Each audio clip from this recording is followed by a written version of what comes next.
Assalamualaikum warahmatullahi wabarakatuh. Melanjutkan materi yang sudah saya sampaikan tadi tentang pengertian tajwid secara bahasa maupun secara istilah, kemudian hukum mempelajari ilmu tajwid, dan juga hukum membaca Al-Quran dengan ilmu tajwid. Semua sudah saya sampaikan tadi, semoga bisa difahami. Sekarang saya akan menyampaikan kenapa kok kita harus mempelajari ilmu tajwid. Apa kegunaan dan manfaat bagi kita apabila kita mempelajari ilmu tajwid. Dalam kitab Nihayatu Qaulul Mufid karangan Syekh Toha Abdul Rauf menjelaskan ada 4 hal manfaat dan juga kegunaan yang akan kita peroleh ketika kita mempelajari ilmu tajwid. Manfaat yang pertama, kita akan mempunyai keterampilan dalam makharijul huruf. Kita akan mampu mengetahui perbedaan antara huruf yang satu dengan huruf yang lain. Huruf hijaiyah mempunyai karakter masing-masing, berbeda dengan huruf-huruf yang lain, berbeda dengan huruf Latin, berbeda dengan huruf-huruf dari bahasa lain.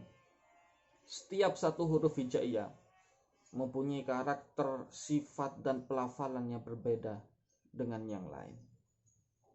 Contoh yang mudah bagi kita, bagaimana kita melafalkan huruf hamzah dengan huruf ain. Antara a dan juga a sama-sama berbunyi vokal a, tetapi mempunyai makhraj yang berbeda, pelafalan yang berbeda. Berbeda dengan bahasa Indonesia, ketika kita melafalkan a, ya a gitu saja. Ketika kita mempelajari ilmu tajwid, kita akan memahami di mana makhraj. Makhraj bermakna tempat keluar huruf tersebut. Kemudian yang kedua, manfaat kita mempelajari ilmu tajwid yaitu kita akan memahami sifat huruf. Sifat huruf sebagaimana manusia masing-masing mempunyai sifat dan karakter masing-masing. Begitu juga dengan huruf. Ada pelafalan huruf yang keras atau disebut dengan syiddah. Ada huruf hijaiyah yang mempunyai sifat desis atau disebut dengan istilah hams.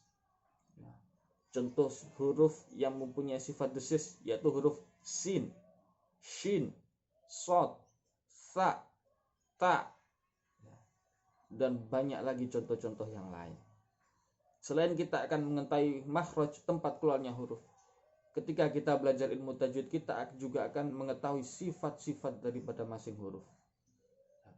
Setiap huruf tidak kurang mempunyai antara 4-5 sifat, yang ketika kita melafalkan huruf tersebut, semuanya harus muncul, semuanya harus terlihat tampak ketika melafalkan huruf tersebut. Kemudian manfaat yang ketiga, ketika kita mempelajari ilmu tajwid, yaitu kita akan memahami hukum-hukum bacaan dalam ilmu tajwid. Ada yang namanya hukum nun sukun dan tanwin, yang mana di dalamnya ada idhar, ada idgham bi gunnah, ada idgham bila gunnah, ikhfa iklab. Ada hukum mim sukun, ada ikhfa syafawi, ada idhar syafawi, ada idgham mimi, ada qalqalah. Kemudian ada lam tafhim, ada lam tarkik, ada ra tafhim, ada ra tarkik, dan juga hukum mat yang terbagi menjadi 14 yang nanti akan kita belajari dalam semester ini, yaitu hukum-hukum tajwid tersebut.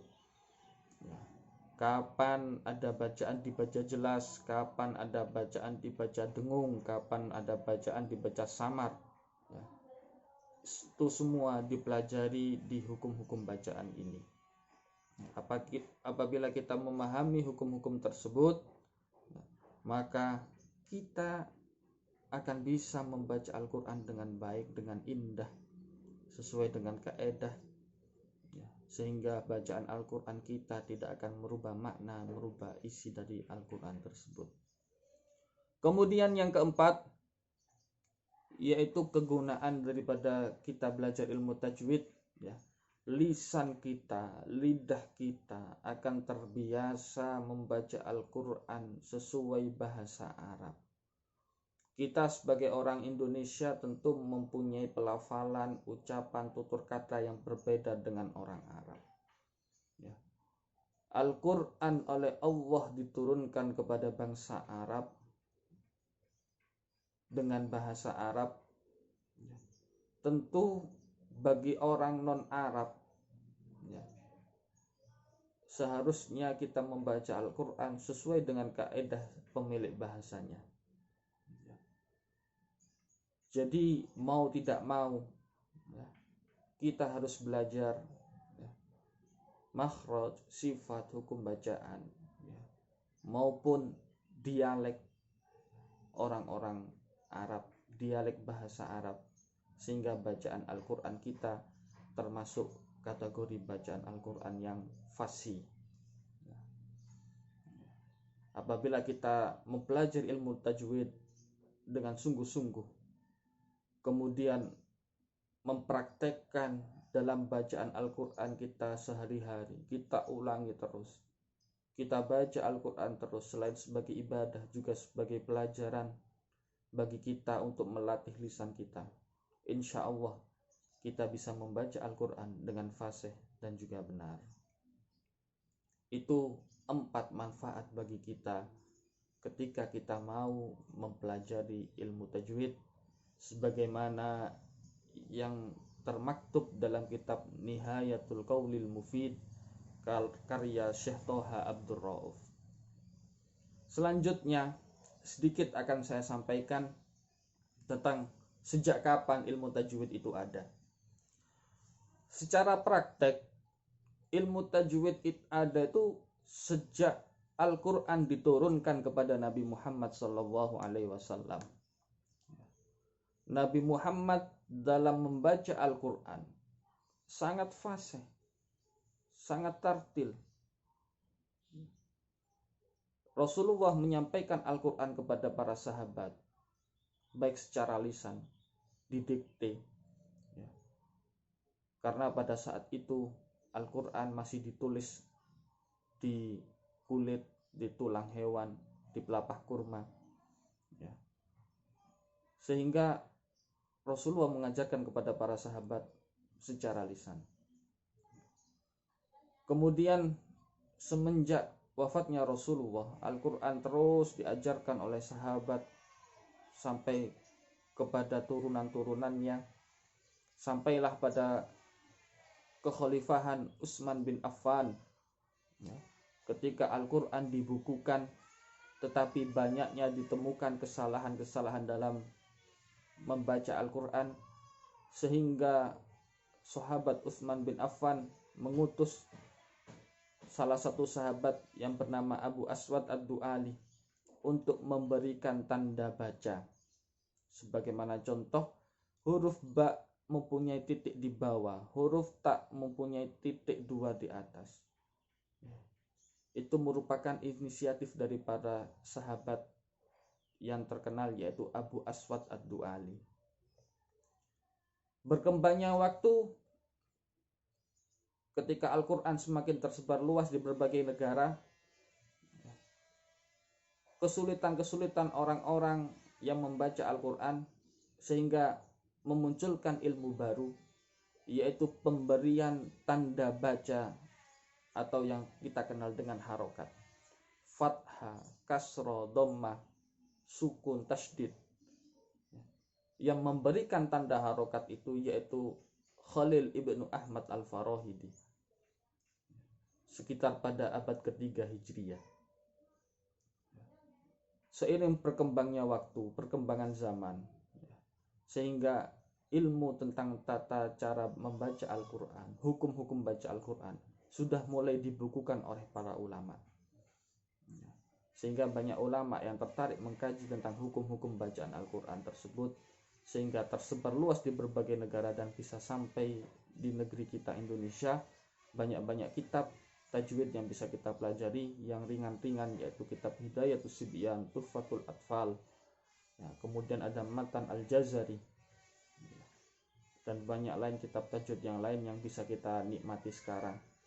Ya, tentu itu semua merupakan hasil karya ijtihad para ulama-ulama terdahulu dalam usaha agar keotentikan bacaan Al-Quran, keorisinilan bacaan Al-Quran tetap terjaga sampai kapanpun. Ya, itu sejarah singkat tentang ilmu tajwid. Ya, jadi secara praktek itu sudah ada sejak masa Rasul, tetapi dari sisi pembukuan itu ada sejak zaman Utsman bin Affan dan berkembang terus sampai dengan saat ini.